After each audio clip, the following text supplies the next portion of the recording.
All right, let's get into our little second part of our chemistry here. Um, First off, we're going to talk a little bit about photosynthesis.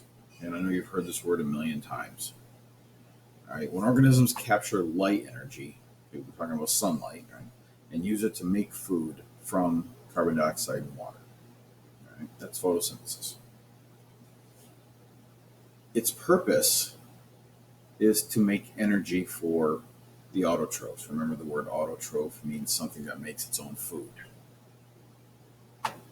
Here's the formula for photosynthesis: light energy in the form of sunlight, plus water, plus carbon dioxide gives us or yields glucose and oxygen. And where does this occur? In the chloroplasts. Those are those green colored cells that are in plants, algae, and other single celled organisms. And if you look at the top, okay, up here, notice that I've got another little video. All right, I'm not going to play it for you, but I am going to ask you to go take a look at it at some point. Okay, again, it's the amoeba sisters, and this one is photosynthesis. Okay, so I'm going to ask you to go ahead and watch that at some point. All right, these are kind of what, if you look at a plant, like a leaf or whatever, under a microscope, all those little green things, those are your chloroplasts. Okay? The green color comes from the chlorophyll that's in it. All right, respiration. Again, I'm not gonna click on it this time, but there is another video called Respiration, so I want you to take a look at that one. All right. Respiration is chemical energy stored in nutrients is released so the organism can use it. All right. It allows the organisms to use that energy that's stored in the glucose. And so they take, remember, photosynthesis, they take the sunlight, the water, the carbon dioxide, and they make glucose and oxygen. And then respiration is the process of allowing them to use that energy that's in the glucose.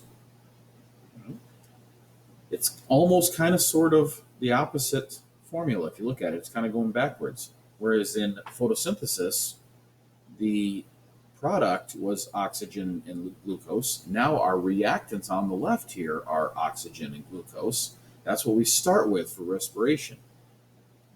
And that goes back and gives us water, carbon dioxide, and this thing called ATP. ATP stands for adenosine triphosphate. Right? It's energy. Right? Respiration is the process of allowing the organism to get this energy from the glucose. Right? In the cells of all living things is where respiration occurs. Most organisms, it occurs in what's called the mitochondria. And I know all of you have heard the mitochondria is the powerhouse of the cell. Well, knowing that doesn't help you if you don't understand what it means. It's where the organism gets energy from. ATP, adenosine triphosphate, is an energy. Enzymes, and again, another little video at the top here. Okay, enzymes are proteins, and when they're added to a chemical reaction, they speed up the process. It allows it to happen quicker. They change the conditions, making it easier for those processes to occur in living things. Right? They act as what are called catalysts. They make the process speed up. They make it happen easier. And that occurs in the cells in the organism. I want you to remember, this is kind of a little analogy for how to remember how an enzyme works. We use what's called the lock and key model. Right? Certain enzymes are used for certain processes.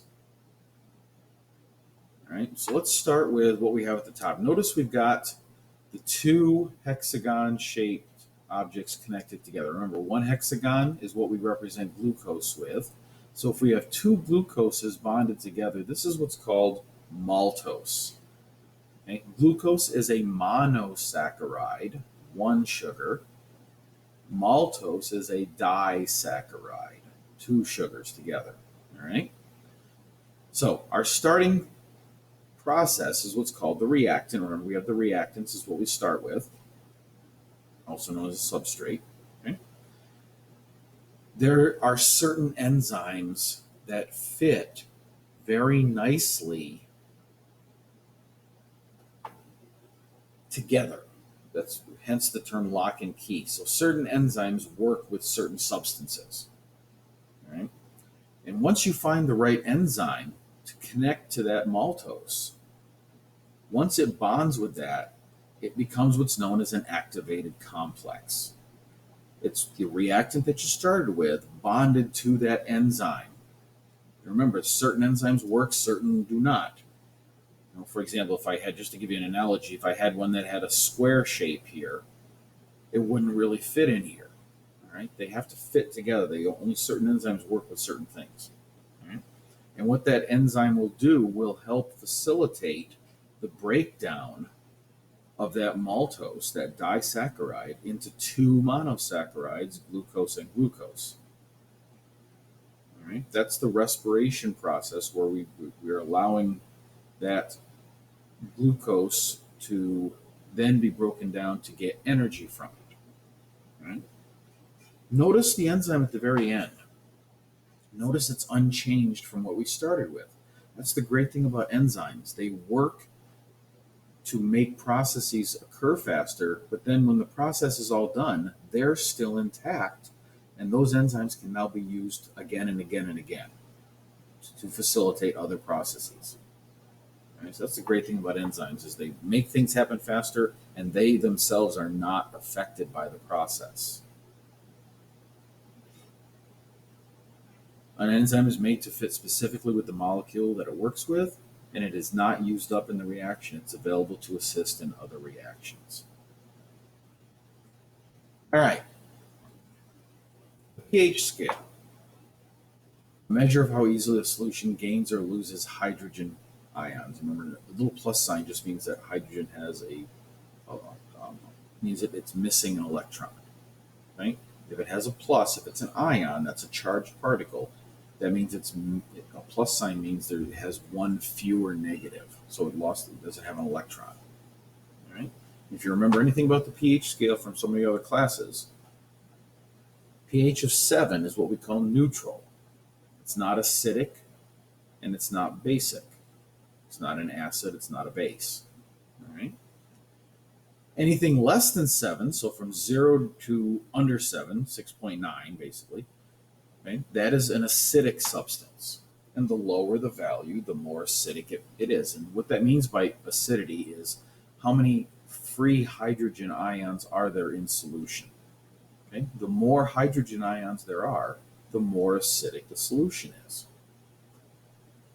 And on the opposite side of the scale, anything that's greater than 7 up to 14 is what's called a base. Or it's alkaline. Alkaline is another word that's used. All right? The higher the number, the more alkaline, the more basic it is, meaning it has fewer free hydrogen ions floating around in the solution. So acidics down near 0 have a lot of hydrogen. Basic substances up near 14 have very few hydrogens. Your attention at this time. The following middle school students must report to the middle school. Sorry about that. All right, pH can be tested in a couple different ways. We have what's called litmus paper. All right. If you have a red litmus paper and you dunk it into a base, meaning an alkaline solution, the red will turn to blue. Okay? Dunk it in an acid, it's not going to do anything. All right? If you have blue litmus paper and you dunk that in an acid, it's going to turn red. So those are a couple different things you can do. You test with both color papers, and whichever one turns color, that will tell you kind of what you have. It doesn't give you a number in terms of how acidic or how basic it is, but it tells you whether it's a base or an acid. Now, there's another type called a wide range pH paper. And what you would do is you would take one of these and dunk it in your solution. You wait 30 seconds, and then there's a little color chart. You can see kind of an example at the bottom here. And all you do is you take the color of the paper and you slide it up and down that scale and match it as closely as possible to the color you see, and that will give you a pretty good representation of what the pH is. Okay? It'll at least kind of let you know if it's a very strong acid down more towards 0, or if it's a strong base more toward 14. All right, and the last thing for today is just a couple different examples of things that we're going to talk about and what they are. All right, so and eventually we'll get into talking about how acidic are they, how basic are they, that kind of thing. But for now, just a couple of examples. And remember, let's go back to what it means to be organic and inorganic. Okay, let's look on the right real quick. Okay, organic substances, they have to have carbon and hydrogen at the minimum. They can have other things, but they at least have to have those both. All right, so some examples of those, and I know you've heard of these: carbohydrates, okay, carbs, right? Lipids are fats. Proteins and nucleic acids. Those are all organic substances, which means they all contain both carbon and hydrogen. Now on the left, water, different kinds of salt, carbon dioxide, some inorganic acids and bases. Those things are inorganic because they don't contain both carbon and hydrogen. Now, they could contain carbon, they could contain hydrogen, or they could contain neither, but they can't have both. All right, they don't have both, and that's what makes them inorganic.